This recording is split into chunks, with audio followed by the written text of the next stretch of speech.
Hey guys, welcome back to my channel. I am Madam Blunt. Today I'll be showing you 7 home compound workouts and how to do them efficiently. Just in case you are wondering, a compound workout is any movement that involves the use of more than one muscle group at the same time.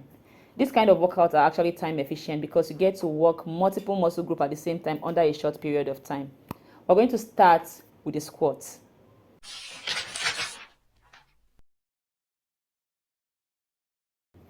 Squats are amazing lower body workouts. When you squat, you are targeting your quads, you are targeting your hamstrings, your glutes, your calves, your entire lower body. And when you squat in a good form, you are also targeting your abs. Now, the kind of squats you do determines the muscle that is most targeted.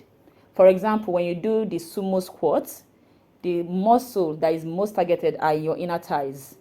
And when you do the goblet squats, you are targeting mostly your quads and your glutes. Let me show you how to do a good squat.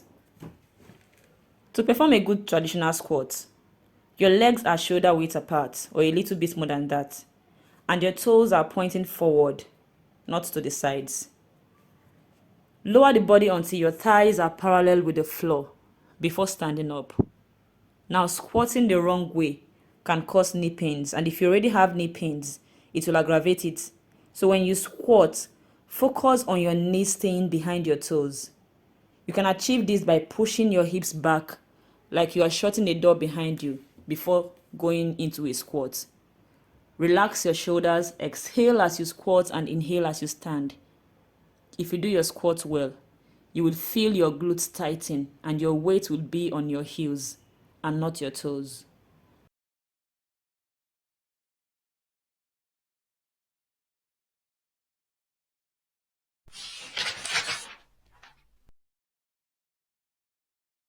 Now, push-up is a compound workout that targets your chest, your arms, and your back. In fact, you can say that push-up is to the upper body what squat is to the lower body. It's a full body workout because it involves your entire body. This is known as a tabletop position, and your back is the tabletop. Take a step forward with your hands. Then push your body forward till your shoulders are positioned over your wrists. Now slowly lower the body towards the mat by bending your elbows. Then press back up. The lowering and pushing up movements are determined by your elbows and not your waist. So from your shoulders to your waist is one straight form. Your abs are engaged and your tailbone is tucked under. Please avoid swimming. If you notice that you are swimming, make the lowering shallow until your arms become stronger enough to carry your weight. Also, the movement is up and down, not forward and backwards. As a beginner, your elbows might tend to open out to the sides when you push up because this makes it easier to go low. But as you master the movement, try to narrow the elbows and point them towards the back of the room without compromising your form. This might mean you won't go as low as before, but with practice you'll get better.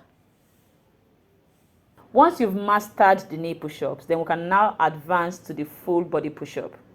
When you start your full body push-up, keep it shallow. You need to make sure your body is not swimming.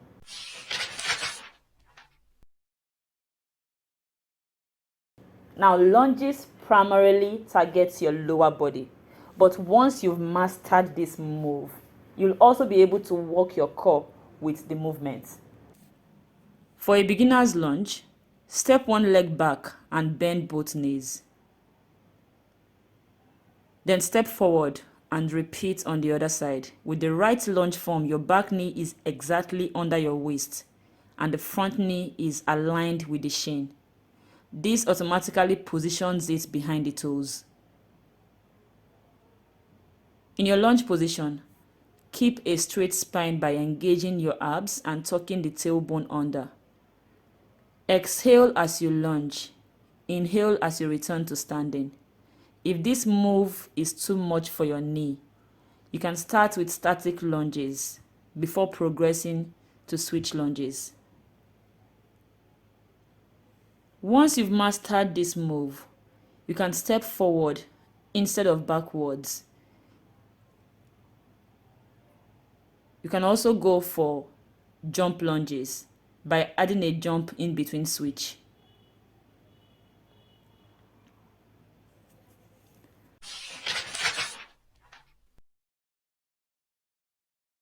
Now, for some reasons, I love this workout. It's a little bit demanding, yes, but it's actually worth the stress. Now, when you do your mountain climbers very well, you're working your arms, you're working your shoulders, you're working your abs, you're working your legs, you're working your back. So it's like a full body workout. It's the full package. Now, to do a good mountain climber, come to your tabletop position. Step one leg out, then the other until you are in a full plank position. Bring one knee towards your chest, then switch. Now, as a beginner, your first mistake might be to make this workout easy and comfortable for you by bringing the waist up to ease the stress on your hands. Once you do this, you lose the engagement of the abs, of the arms, and even the legs, thereby rendering the workout useless. So whenever you stop feeling the workout on your abs or arms, push your weight forward until your shoulders are positioned over your wrists. Then bring your waist down a little to maintain a straight spine. I am not asking you to allow your waist to cave in. I'm just saying straighten the back. Now you can start slow, and as you get stronger, increase your pace.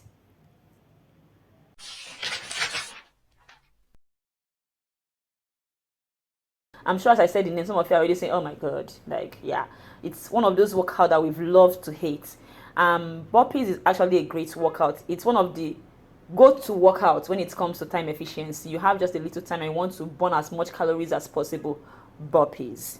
It's a very good workout for strength training and endurance training. That's why most of these military people use it a lot during their drills. So now, to perform a good burpees, let's start with the beginner's level. No, let's start with the advanced level, then we'll take it down to the beginner's level. From your standing position, drop your hands to the mat, bending your knees. Then jump the legs out into a full push-up. Jump the legs in, and then spring up into a vertical jump. When you jump into a plank position, do not land with the knees locked, as that is not good for your knees. Leave a small bend in the knees. Also, do not land with a waist dip. That's bad for your back. So keep your abs engaged, as this will prevent the waist from dipping. For beginners, you can just step out, step in, and then stretch out. So just remove the jumps. Then as you get stronger, you can do the full version.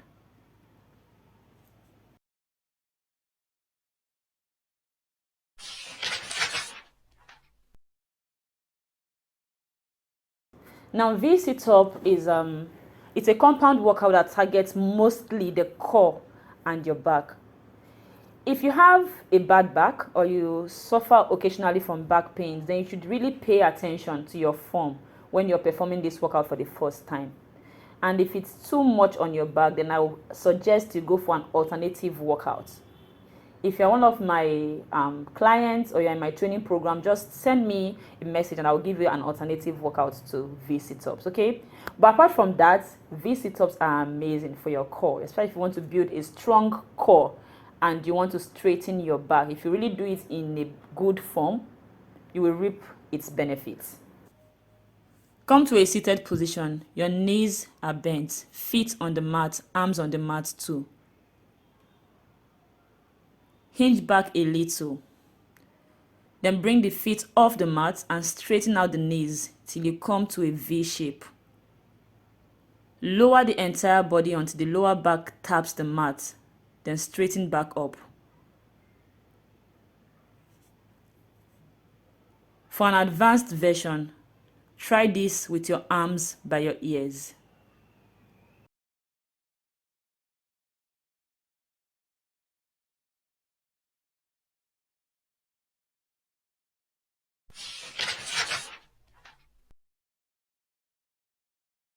And finally, we have the dips, the chair dips. You can do this workout on your chair. You can do it on a step. You can do it on a bench. You can even do it on a mat. But I just assume that we all have chairs. If you don't have chair, you have a step. If you don't have a step, you have a bench. Then if you don't have a bench, just use your mat. But this is how to do it correctly. Sit at the edge of the chair, your fingertips pointing downwards. Move your bum 2 inches away from the chair so that your bum can still almost touch the edge of the chair. Now lower and lift the body by bending and straightening the elbows. Exhale every time you lower. Inhale as you lift. Kindly note that the movements are not done by thrusting the hips up and down. The entire body is stable and the movement of the body solely depends on the bending and straightening of the elbow. For an advanced version, stretch out the legs and repeat the movement.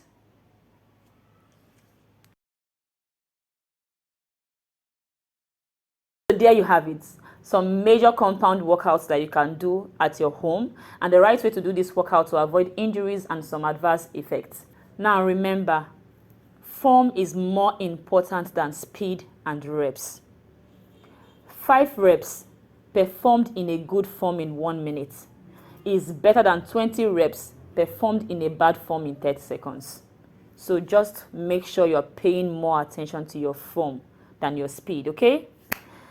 All right, so that's it. We're done talking. If you know you've learned something new from this video, please let me know by commenting. Share this video with your friend. If you are not yet subscribed, please subscribe before you leave and have a very lovely day. Bye-bye.